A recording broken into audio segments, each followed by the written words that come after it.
J'aimerais dédier cette très belle histoire pour l'élévation de l'âme de Nethanel Saban.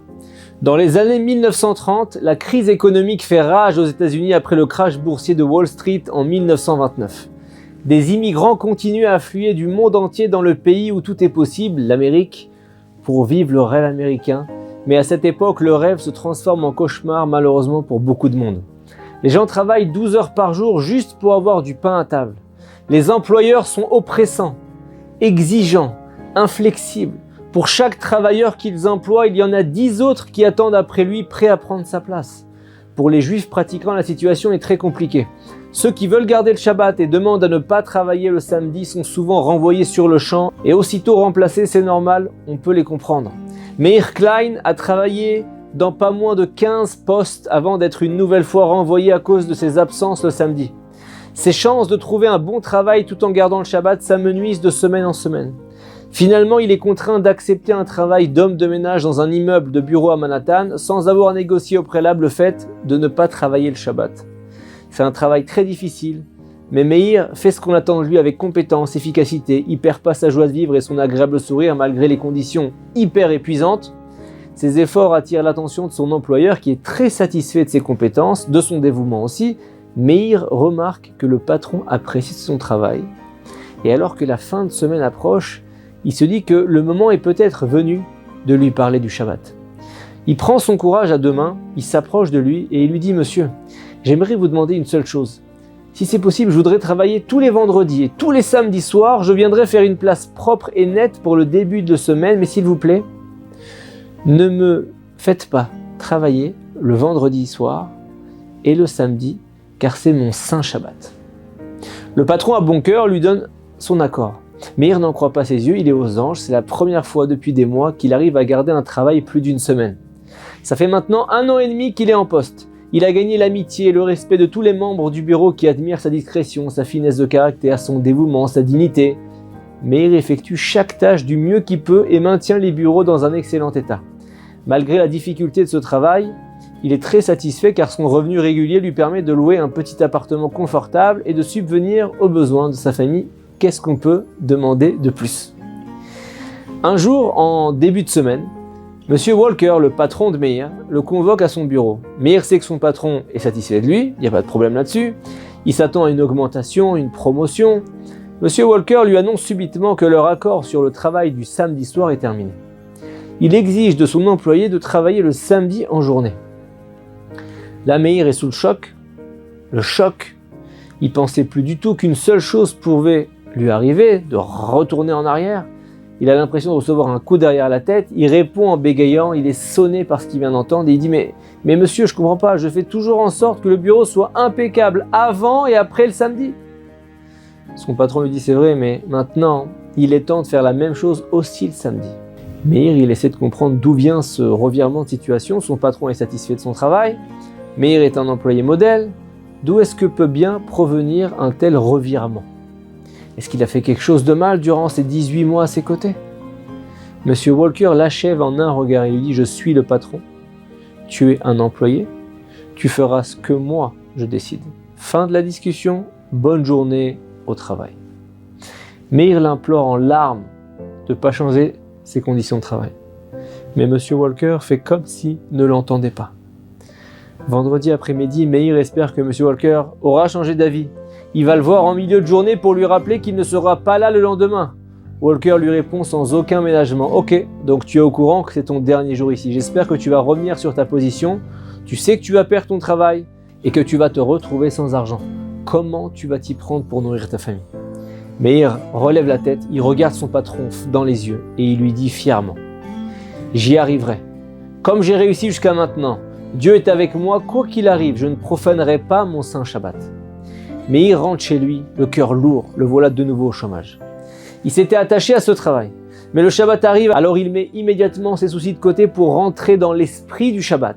Dès le lundi d'après, il sort chercher du travail sans succès. Il continue, mais à chaque fois ses recherches sont vaines. Une semaine de recherche d'emploi est déjà passée, mais Meir ne se décourage pas, il sort avec une détermination intacte le lundi d'après. Mais la semaine ressemble à celle qui vient de s'écouler et aux suivantes. Au bout d'1 mois, Meir est toujours sans emploi. Il n'a plus un seul sou de côté. Il est obligé d'emprunter de l'argent alors que sa recherche d'emploi est toujours infructueuse. 5 mois après son renvoi, sa situation empire. Il travaille toujours pas, il est endetté.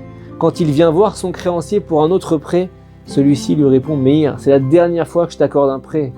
Tu n'as pas arrêté d'emprunter depuis 3 mois. Tu n'as pas encore remboursé ton premier prêt. » La famille Klein est au bord du désespoir. Meir ne travaille plus depuis presque 6 mois. La famille n'a plus d'argent et n'a même pas de quoi préparer une challah, un pain de Shabbat.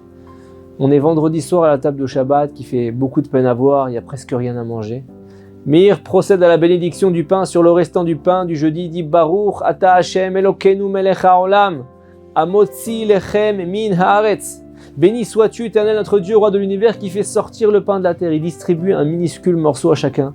Il peine à garder une attitude positive pendant le repas. Il tente de remplacer les délicieux mets de viande et de poisson absents de la table par des enseignements de Torah, des paroles, des chants. Après le repas, quand tout le monde part se coucher, il s'assoit sur sa chaise et implore le maître du monde, il dit Ribono shel olam.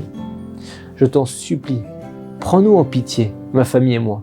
Je me suis sacrifié par amour pour ton saint Shabbat, mais je ne vais plus pouvoir tenir très longtemps. Je ne supporte pas de voir la faim sur le visage de mes enfants. Je ne supporte plus entendre ma femme leur dire qu'il ne nous reste que 2 pommes de terre et 1 oignon.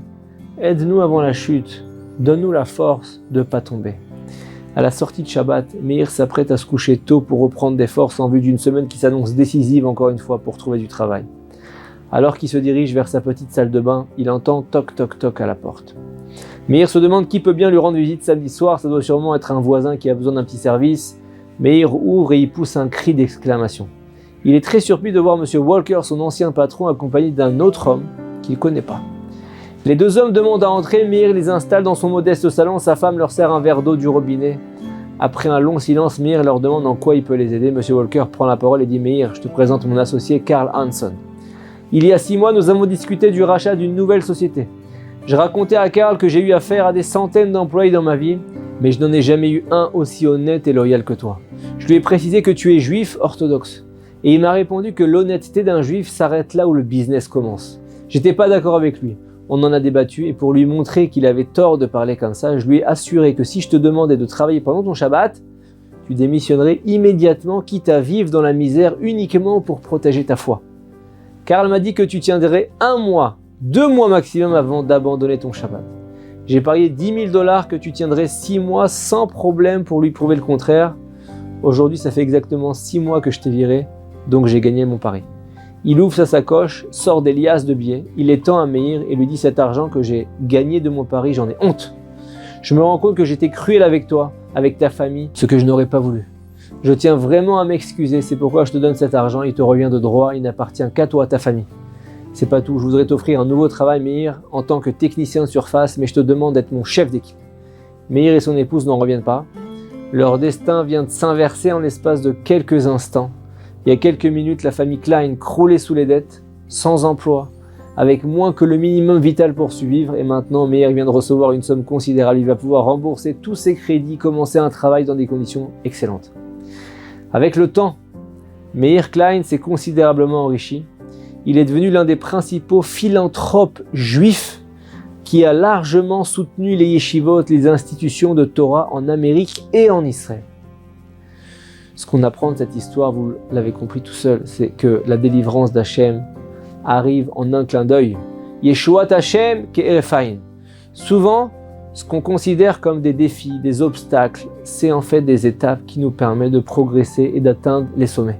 Celui qui comprend que ces défis qu'il voit comme des barrières infranchissables à sa avodat Hashem, son service divin, sont en réalité des obstacles qu'il doit surmonter pour atteindre le sommet, alors aura le mérite de s'approcher de la grandeur d'Hachem. De cette histoire, on apprend aussi que Dieu agit envers nous, mida keneged mida, mesure pour mesure. Quiconque garde le Shabbat, Shabbat le gardera. Shabbat Shalom.